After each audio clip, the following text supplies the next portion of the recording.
આજે આપણે ચુંબકો વચ્ચે આકર્ષણ અને અપાકર્ષણનો ગુણધર્મ જોવાનો છે।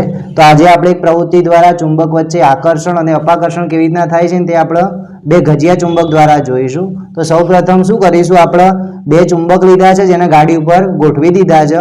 હવે આપણે અલગ અલગ ધ્રુવ એટલે કે દક્ષિણ ધ્રુવ અને ઉત્તર ધ્રુવ વચ્ચે ચેક કરીશું કે આકર્ષણ થાય છે કે અપાકર્ષણ।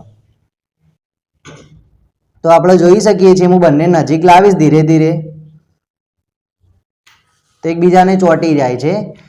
જુઓ તમે, ફરીથી નજીક લાવીશ હું એકબીજાને તો ફટ દઈને ચોંટી જાય છે। એનો મતલબ શું કે દરેક વિરુદ્ધ ધ્રુવો વચ્ચે શું થાય, આકર્ષણ થાય છે, બરોબર। એકવાર ફરીથી ચેક કરીએ છીએ આપણે।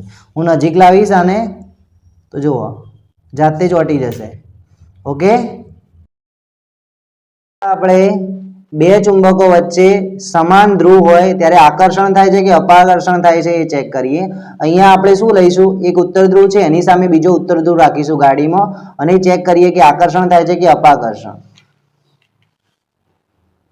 તો દેખી શકાય છે, આપણે બે નજીક રાખું છું હું તો જો એ આ દૂર જાય છે, એનાથી મતલબ શું થાય છે, એનાથી અપાકર્ષણ થાય છે, દૂર ભાગે છે। તમે જોઈ શકો છો કે આ દૂર ભાગે છે। આને પણ હું નજીક લઈ જઈશ તો જાતે જાતે દૂર ભાગે છે, કોઈ પણ ધક્કો મારતો નથી છતાં પણ દૂર ભાગે છે। એનો મતલબ શું કે બે વિરુદ્ધ ધ્રુવો વચ્ચે શું થાય છે, હંમેશા અપાકર્ષણ થાય છે।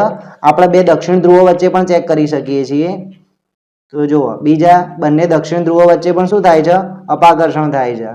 એનો મતલબ શું કે બે જ્યારે વિરુદ્ધ ધ્રુવો હોય ત્યારે શું થાય, આકર્ષણ થાય, અને બે સમાન ધ્રુવો હોય છે ત્યારે શું થાય છે, અપાકર્ષણ જોવા મળે।